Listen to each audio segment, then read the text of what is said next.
Esi sveicināts klausītāji!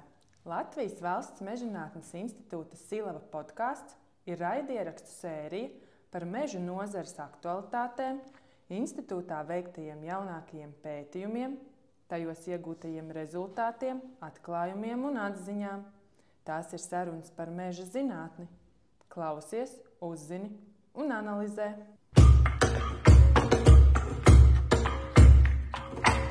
Sveicināti klausītāji!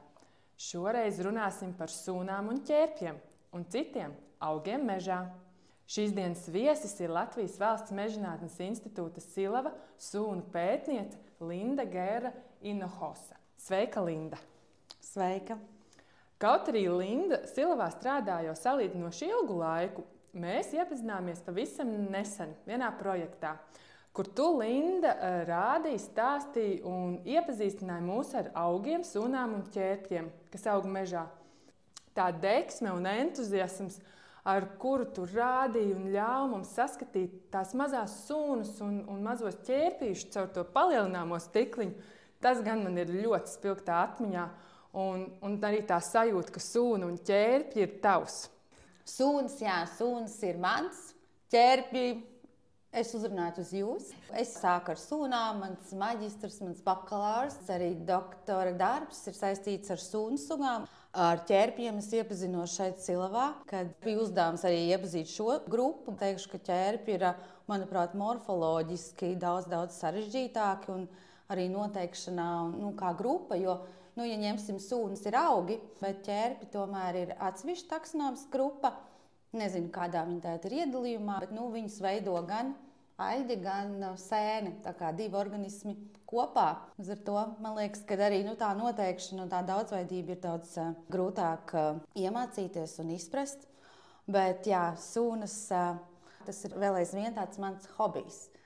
Par to es arī gribēju noskaidrot, kad paskatoties internetā, nav tā, ka es atradu daudz sūnu un ķērpju ekspertu. Kā vispār ir tas ceļš, lai nonāktu pie tā, ka tu esi gatava savu dzīvi saistīt ar sūnām, to pētniecību, un kā tu nokļuvi Silavā? Sūnas bija pirms Silavas. Es neesmu no tiem cilvēkiem, kuri piedzimst ar kādu ideju un iet uz priekšu. Proti, ka man patīk sūnas, jo man liekas, ir divi veidi tādi cilvēki. Mūsdienās jaunieši vispār jau tādi ļoti tālāk domājoši. Viņi vai nu izvēlās kaut ko vienu, viņiem tas patīk un viņiem to vajag, vai arī tu zini apmēram, kas tev patīk, un tu izvēlies no tā, ko tev piedāvā. Manā gadījumā bija tā, es zināju, ka es gribēju savu darbu saistīt ar mežu, un tajā laikā, kad Latvijas universitātē izveidojās tāda sūnu grupa, bija vairāki, kas tieši interesējās par šo organismu grupu, un man piedāvāja, paņēmu. Un šeit es nonācu 2014. gada pavasarī, kad Māris Laimiņš man piezvanīja un teica, ka viņam vajag sūnu pētnieku. Tad tava ikdiena un galvenie darba pētījumi ir saistīti ar sūnām, vai tomēr tu skaties arī tos ķērpjus un augus mežā? Kas ir tas tavs darba spektrs? Tagad ir vairāk daudz kas cits. Ir sūnas, ir nedaudz arī ķērpji, bet, kā jau teicu, es nesaucu sev par lichenologu. Ja man vajadzētu izvēlēties, saukt sev par briologu. Es vairāk tieši nodarbojos ar augu sugām, ar zemesvides veģetāciju. Zemesvides veģetācija ietver gan krūmus, gan vaskulāros augus, tas ir laksta augus, spora augus, gan sūna augus, gan arī ķērpjus. Un arī koku sugas un kokus, protams. Tas viss ir kopā, līdz ar to tev jāzina viss. Jo pēdējā laikā mums ir tieši vairāk pētījumu, kas saistīti ar meža ceļiem un grāvjiem, kas ietver visu veģetāciju. Tur ir arī zemesvicē diezgan daudz sūnas. Ja piemēram, varētu tādu piemēru grāvjiem, arī ceļi ir cilvēku veidot ekosistēmu. Tas ir tādā meža ekosistēmā atsevišķi tāda hibrīda ekosistēma, kas ir cilvēku uzturēta un cilvēku veidota. Tur nosakām veģetāciju un skatāmies, ko viņi var dot. Un atkal tos mīnusus, kas ir tas sliktais, jo lielākoties es strādāju kopā ar zāni ekosistēmu pakalpojumu kontekstā. Un ekosistēmu pakalpojumi ir tas viss, ko konkrētā ekosistēma var dot cilvēkam. Ņemot vērā, ka mēs daži zinātnieki sauc šo par antropocēno laikmetu, tad ekosistēma pakalpojumi ir tieši tāds antropocēnā laikmeta pierādījums. Un ko liecina, ko pastāsta tie augi, piemēram, tajos grāvjos? Kādus secinājumus var izdarīt? Augi ir tāds labs indikators. Pirmkārt, jau to, kādi augi tur aug, nosaka daudz dažādi faktori.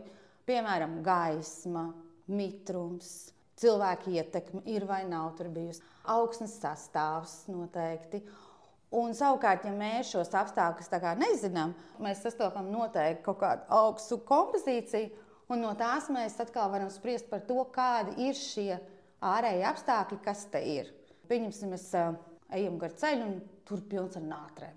Tad mēs zinām, ka šeit ir diezgan daudz slāpeklis, jo nātrēm patīk tādas ar slāpekli bagātīgākas augsnes, kur ir barības vielām piesātinātākas. Un, savukārt, ja mēs skatāmies grāvī, kur ir ūdens, tur aug ūdens augi. Mēs varam atrast fragmītus, austrālus, niedra. Vai arī visi noteikti zina filpendulu, mārī, tas ir vīgriezs, tāpat arī visādi grīšļi.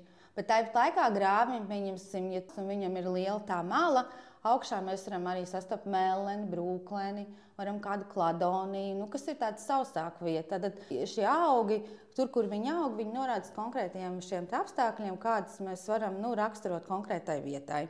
Mēs varētu parunāt, kas notiek mežā. Tu jau tā kā sāki par augu tām sabiedrībām, kas aug mežos, ka arī tās mēs varam izmantot kā indikātoru sugas, protams, lai noteiktu meža tipu, attiecīgi pieņemt lēmumus, ko tur darīt tajā mežā. Un kā vispār ieiet šajā pasaulē un sākt iepazīt augus un vērtēt viņus mežā un pēc tam izmantot šīs zināšanas. Tu jau minēji nātri par auglīgu. Par to, jā.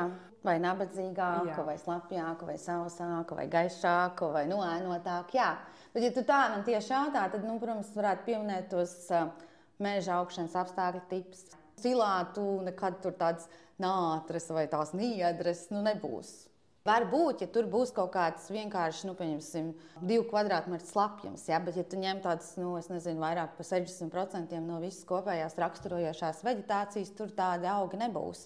Tātad katram šīm meža tipam, vai varbūt katrai šai vietai, ir savi tie raksturojošie augi. Ja mēs zinām šo augu kompozīciju un šīs raksturojošās sugas, un ja viņas dominē, tad mēs varam pateikt, kādā meža tipā mēs esam. Tas skaitā arī koki, vai tur ir tikai skuji koki, vai tur nāk arī kaut kāda platlapi iekšā. Līdz ar to varbūt tā ir kaut kāda gārša. Tur varētu būt barības vielām bagātāka augsne. Tātad citi augi, bet tāpat laikā, pieņemsim, ja mēs iedomājamies tādu platlapju mežu, tur ir lielāks noēnojums vasarā. Tādiem mežiem ir izteikts tāds pavasara efekts, kad tu redzi, ka tur aug baltās vizbulis vai zilais vizbulīts vai lakačs, kurus atkal tu neredzēsi vasaras beigās, jo pietrūks gaismas un neviens augs īsti dominēt nevar. Tur ir citi kaut kāds graudzāles, varbūt, kurām tik ļoti nevajag šo gaismu. Mēs ejot mežā, vienkārši noraksturojot kaut kādu konkrētu sabiedrību, varam redzēt, kas tas ir par meža tipu. Jo meža tipu veido augsne un mitruma apstākļi. Tie ir tie 2 faktori, kas nosaka konkrētu augu augšanu konkrētā vietā. Ne tikai augi, bet arī suns un ķērpji ir kā indikātori mežā. Varbūt vairāk šajā kontekstā es atceros, ka jau skolā stāsta, ka tad, kad ir tīrs gaiss, tad ir vairāk tie ķērpji redzami kokos. Un kā ir ar visu šo, kur mēs to varam redzēt un izmantot? Jā, tur ir tikai augi, bet ir arī ķērpji, ir arī sunas un vispārējais. Ja mēs kaut to pašu silu, ko es pieminēju, piemēram, kur visi iet sēņot, tur pārsvarā aug ķērpji, tie gaišie augi, kladonijas un kladīnas. Bet ķērpji un sunas ir tādi mazāki izmēros, bet viņi ir tādi, manuprāt, ļoti interesantas grupas, kuras ir saistītas ar konkrētām vietām, ar konkrētiem apstākļiem. Es nezinu, vai ķērpji ir vairāk, kur ir tīrāks gaiss, bet ir konkrētas sugas, kuras tur tiešām nebūs vai kuras tur tiešām būs. Ir tādi ķērpji, viņi kā bioindikātori, viņi rāda uz to gaisa tīrību. Es atceros, kādreiz bija tāds pētījums, kur bija kaut kāda fabrika, ka šo ķērpju sugu sastāvs mainās no tā, cik tālu. Tu vari pateikt, kāds ir tas piesārņojums, un otrkārt tu vari pateikt arī pēc kaut kādām ķīmiskajām analīzēm. Suns arī spēj būt bioindikātori. Ir izstrādāta disertācija par to, kad zemesēdzes sugām nosaka šo ķīmisko sastāvu, un tu vari pateikt, kāds ir piesārņojums. Ļoti izteikts ir īstenībā sūnām, kuras aug upēs. Jo sūnām primārais faktors ir ūdens. Lai būtu suns, vajag ūdeni. Ir arī tās pionieru sugas, kas aug tādās tieši pilnīgi traucētos biotopos, sausumos uz akmeņiem, bet sūnu daudzveidība palielinās, kur ir lielāks mitrums. Tāpēc, ja mēs skatāmies augus, tad man liekas, ka augu daudzveidība palielinās uz dienvidiem, bet sūnu daudzveidība palielinās uz ziemeļiem. Somija salīdzinām, tur ir visi sūnu pētnieki. Es negribu sajaukt par tropiem, jo man nav tādas zināšanas par tropu sugām, jo tur ir visas tās arī, kas aug uz lapām. Sūnas, jā, kas aug uz lapām. Viņas ir tādas mikroskopiskas, bet es domāju, ka tur arī daudz kas nav izpētīts. Mēs ļoti labi pārgājām vairāk par tēmu par sūnām, un tu jau minēji par to, ka sūnām patīk ūdens, un atkarībā no tās konkrētās mikrovides, tad tur var būt ļoti daudzveidīga tā sūnu ekosistēma, nezinu, mūsu mežaudzē, piemēram. Cik vispār sūnu sugu mēs jau zinām, droši vien arī daudzus jau neesam atklājuši, un cik var sastapt, piemēram, kādā meža nogabalā, kad iet vērtēt, kas tad tur ir? Tas ir jaunais sunu sugu saraksts. Es nezinu, cik tur būs iekļauts. Ir virs 600 sugām. Jo jā, ar sunām ir tā, ka visu laiku tomēr ir iespēja atrast kādu jaunu sugu. Ķērpjos noteikti. Jākļūst par lihanologu, un šī iespēja ir dota. Vai tev ir izdevies atklāt kādu jaunu sugu? Nē, tas nav man. Tas nav tev. Godvārds, tas neesmu tas cilvēks, jo ir cilvēki, kas vienkārši uzkrīt. Es vai nu uzkrītu un neredzu, vai nu neuzkrītu, bet es neesmu atklājusi nevienu jaunu sugu. Kaut gan, varbūt meloju, mēs bijām vienā studentu praksē, Kolkā, kad es izstrādāju savu disertāciju Latvijas universitātē. Mēs bijām Zilajos kalnos, tajā gravā, un tur mēs atradām vienu no frulānijām. Jā, Latvijā jaunu sugu, tā bija frulānija, fragilifolija, nepateikšu latvisko, un pirms tam bija vēl 2 frulānijas sugas, un tagad ir 3. Mums celtā jau bijusī Austra aboliņa toreiz apstiprināja, ka tā ir jauna suga. Tik pa laikam atnāk kaut kādas jaunas, nevis jaunas pasaulē, bet jaunas Latvijai. Tāpēc arī būs šis jaunais saraksts, kur cenšamies apvienot, ko katrs tieši sunu pētnieki ir kaut ko savākuši. Galvenais, kad ir herbārijas, kur tas ir deponēts un kad jebkurš var pārbaudīt. Tas īstenībā ir ļoti svarīgi runājot vispār arī par augiem, par ķērpiem un sūnām, kad, ja jūs kaut ko atrodat vai gribat, lai kaut ko pārbauda, ir ļoti svarīgi ievākt herbāriju. Pēc bildes telefonā nevarēs īsti pateikt. Varēs noteikti, bet lai precīzāk pateikt, noteikti vajag to herbāriju, un arī tad viņš tiek tā kā deponēts, un tad jebkurā mirklī, ja rodās jautājumi, tad uz tiem var arī atbildēt, vienkārši parādot šo materiālu. Herbārijas ir svarīgs, tīpaši zinātnē tomēr, jo, ja tu publicē daudzveidības pētījumos un rakstos, ir ļoti svarīgi šie sugu saraksti. Svarīgi, ka tev ir ar ko pamatots. Bet par tām sūnām ķērpiem tu jautāji, cik var būt. Ar sūnām un ķērpiem ir tas, kas varbūt atšķirās ar tiem vaskulāriem augiem, kad sūns un ķērpi var augt uz dažādiem substrātiem. Var augt uz augsnes, tie ir tā saucamie epigeīdi, var augt uz dzīvkoku stumbra, tie ir epifīti, var augt uz atmirušas koks, tie ir epiksīli. Vēl var augt arī uz akmeņiem, un līdz ar to viņi tajā mežā var aizņemt daudz nišas. Piemēram, tādā purvā mēs zinām, ka apmēram ir kādas 36 vai 37 sfagnu sūnas, kas veido pārsvarā purvu. Tad, ja tu paņemsi kvadrātmetru purvā, kur tev, paņemsim, būs cīnis un vēl tā ieplaka, es domāju, ka tur noteikti var kāds 10 jau saskaitīt. Tas ir vienā kvadrātmetrā.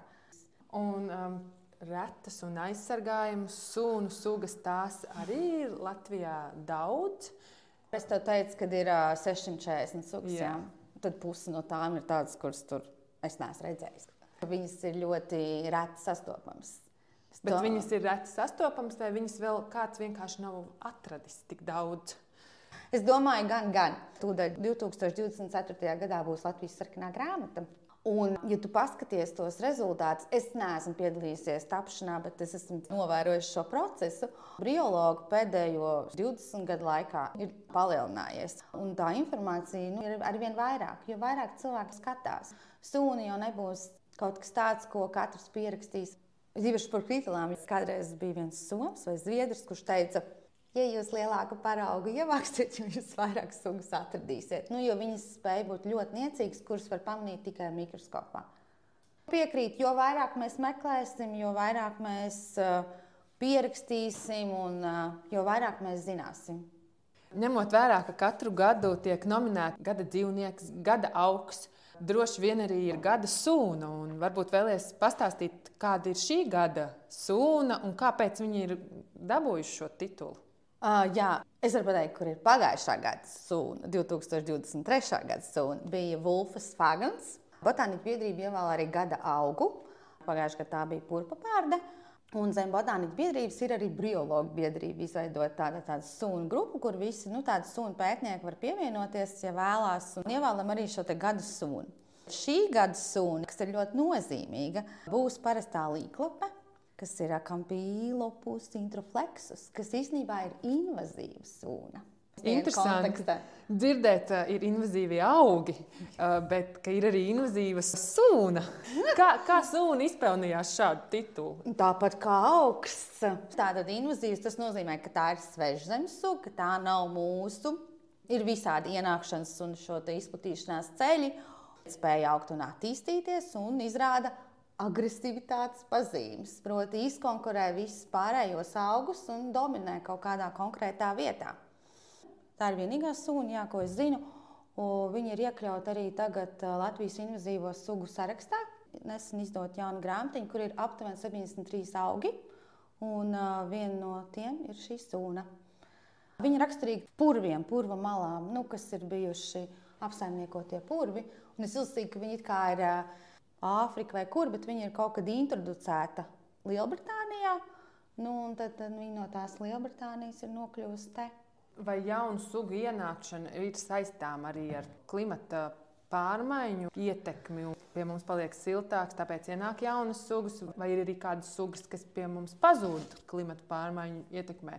Vai tas tomēr vairāk ir saistāms ar cilvēku darbību, ka mēs ievedam kaut kādus augus? Kaut kad bija problēma, kad kokaudzētavās no citām valstīm ieved ne tikai to substrātu, bet uz substrātu var arī augt kaut kādas sūnas, vai ir kukaiņi, kurus ieved, vai šis ir tas stāsts drīzāk? Sugai ir jāienāk, bet sugai ir arī jāizdzīvo. Vai tu vari izstādīt savu alveju ārā un atstāt par ziemu, un viņa spējas izplatīties? Noteikti, ka nē. Viņu var atvest, bet jāspēj augt un vairoties, un klimata pārmaiņas un paliek siltāks. Saule periodi samazinās, mazākas tās temperatūras, līdz ar to tās sugas spēja pārziemot. Tas jau tas galvenais ir pārziemot, un pēc tam viņas spēja reproduktīvi vairoties. Klimata pārmaiņas to veicina. Kā viens no piemēriem, Hedera Efeja, Mārs Laiviņš stāstīja, ka viņa nesen tikai bija jūras sastopama, tagad jau viņa ir sastopama iekšzemē. Augi rāda, kad mainās tie apstākļi un kad spēja vairāk izdzīvot. Un ir īpaši ar šīm invazīvajām sugām. Tās tiek atvestas visādos veidos, kā tu teici, viņas var būt atvestas ar augsni, jo augsnē var būt gan daļiņas, gan sēklas, arī pielpiņus un pie tām pašām mašīnu riepām. Bet lielākais daudzums, kā invazīvās sugas izplatās, ir tieši dārzkopībā. Tā pati Kanādas zeltgalvīte vai daudzlapu lupīna. Lupīna laikam tika izmantot arī lobarībā, tāpat kā sosnovas klatvānis, bet Kanādas zeltgalvīte tas ir krāšņuma augs, kur sākumā sastādīja dārzos, kas tagad ir ļoti liela problēma. Tā skaitā arī mežos.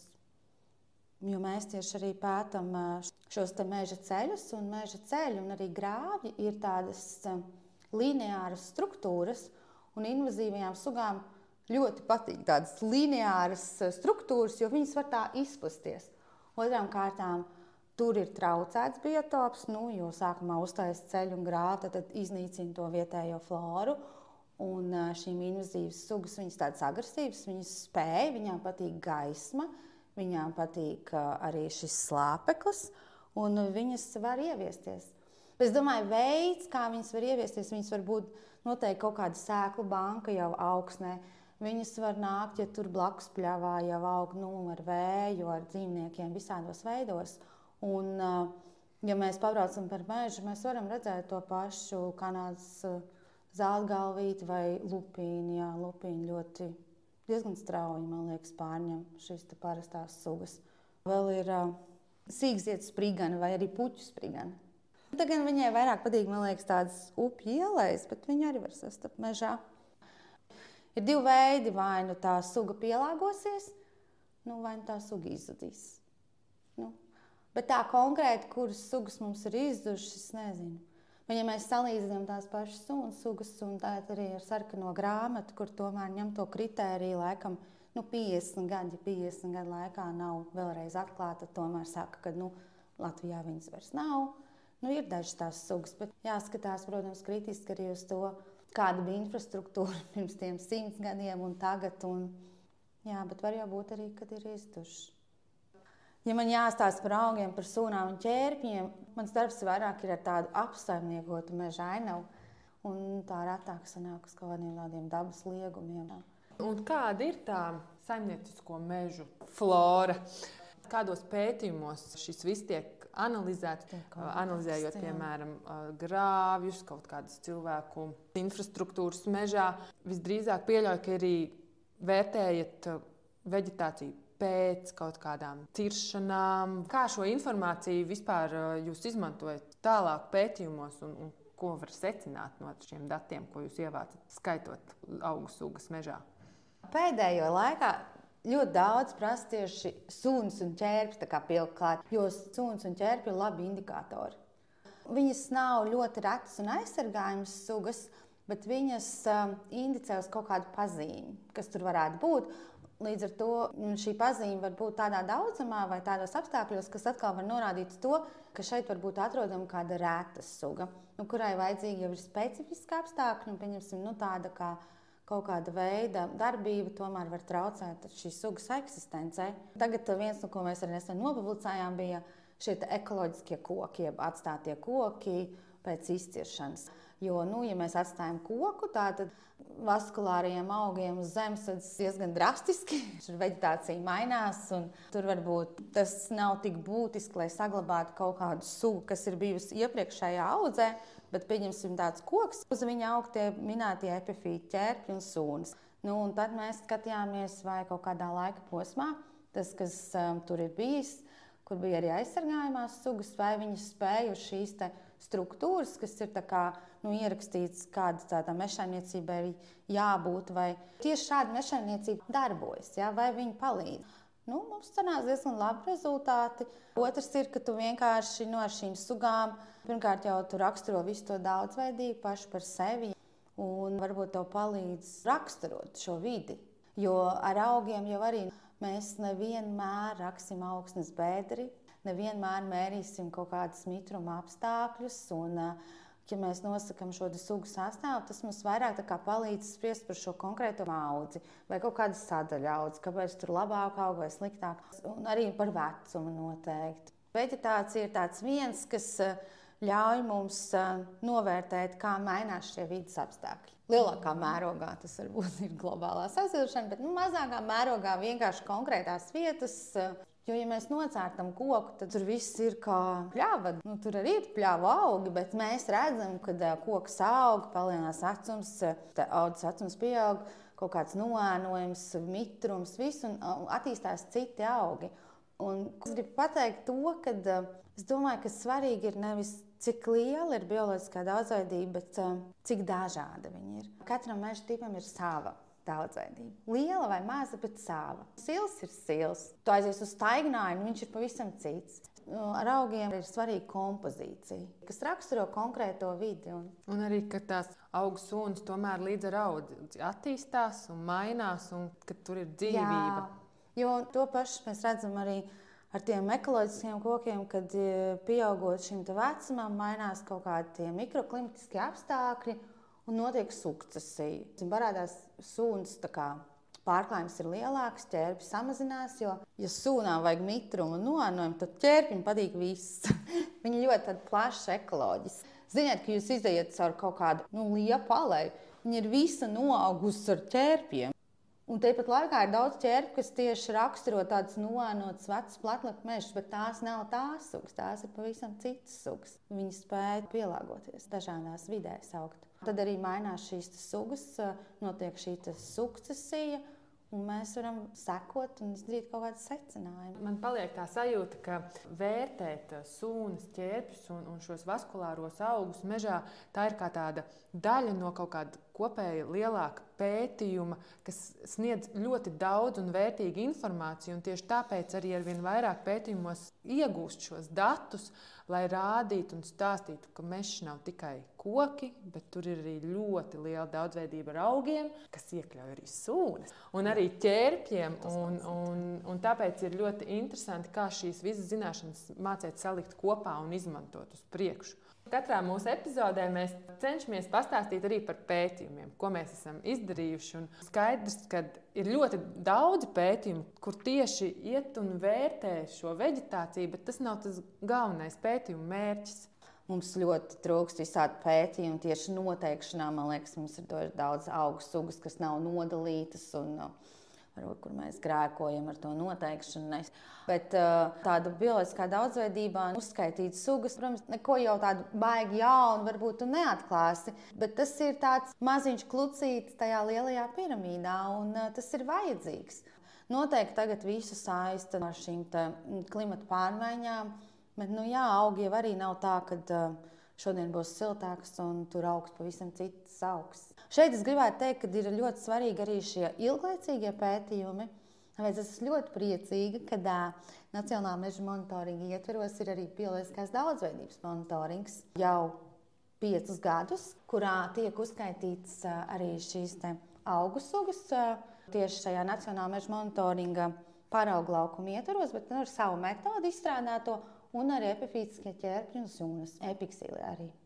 Jā, tie, kas uz kritalām. Sākumā varbūt liekas, ka tam nav nozīme, bet 10, 20 gadu laikā tu ies atpakaļ un tu jau redzēsi, uz visu kaut ko tu vari skatīties un atrast šīs izmaiņas.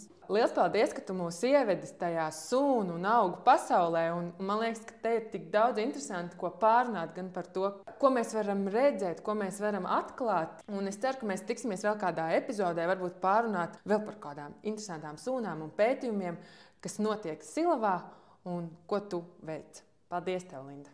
Paldies!